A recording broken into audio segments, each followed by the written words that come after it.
और युवा नेता है उनसे जान लेंगे प्रतिलिपि कि आखिर ये बजट जो पास हुआ है उसको लेकर क्या नाराजगी चल रही है और क्या माहौल चल रहा है। जगबीर जी, आपकी मुझे बताइए कि इस बजट को पास होने के बाद क्या प्रतिलिपि है?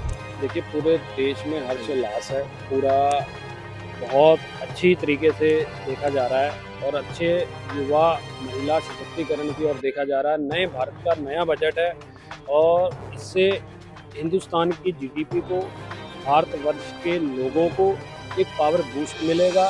जो लोग बाहर से इंडस्ट्री लगाना चाहते हैं या अपना कोई काम करना चाहते हैं, अपनी नई तकनीक से अपना काम करना चाहते हैं, उनको बूस्ट मिलेगा। क्योंकि ये काम आज से 20-25 साल पहले चाइना ने किया था और चाइना आज कहाँ पहुँच गया।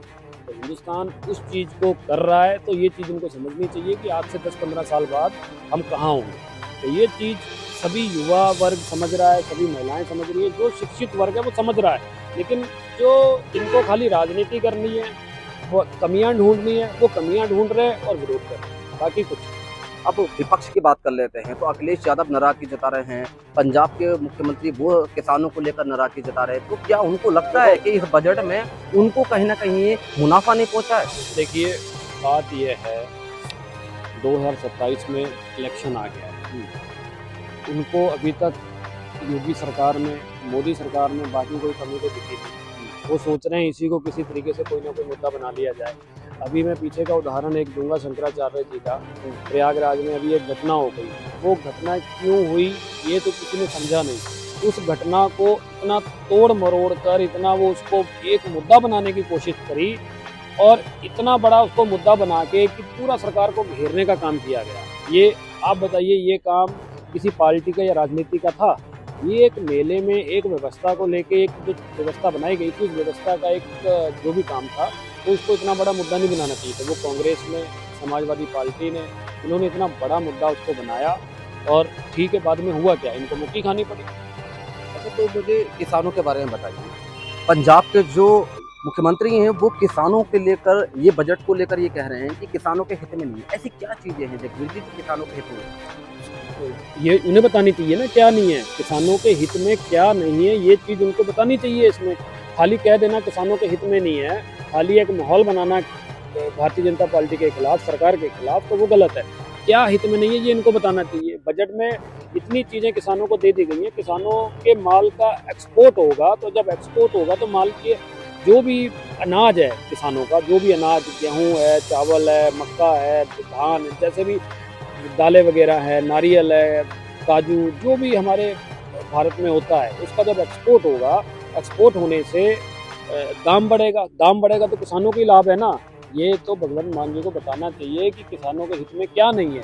अगर वो बता ही नहीं पा रहे हैं क्या नहीं है, तो उन्होंने बजट पढ़ा ही नहीं, सीधा सीधा बोल दिया। उन्होंने सोचा कि किसानों का नाम नहीं लिया। क्या होता है जब बजट पेश होता है, उसमें खाली मोटी मोटी लाइनें बताई जाती हैं, तो उस एक पॉइंट के नीचे कई चीज़ें होती हैं, दूसरे पॉइंट के नीचे कई चीज़ें होती हैं।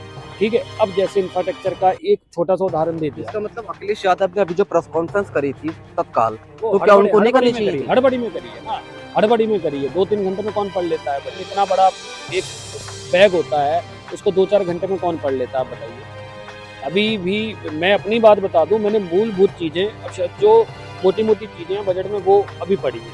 अभी हम 2 दिन से लगे हुए हैं, अभी हम पूरा बजट इसको देख नहीं पाए, तो इन्होंने 2-4 घंटे में बजट कैसे देख लिया यार?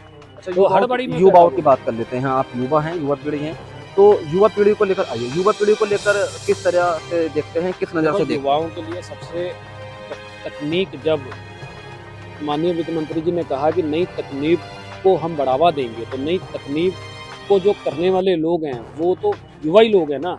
और जब महिलाओं के लिए न्यूनतम ब्याज पे लोन की सुविधा करती, तो वो भी युवाओं महिलाओं के लिए करती। तो युवा, महिला या पुरुष सभी तो युवा में ही आते हैं, तो युवाओं के लिए तो बहुत अच्छी चीज़ है और बहुत अच्छा बजट है। और ये दूरदर्शी वाला बजट है। आज से 10 साल बाद आप देखना कि भारत कहाँ से कहाँ होगा इस बजट के।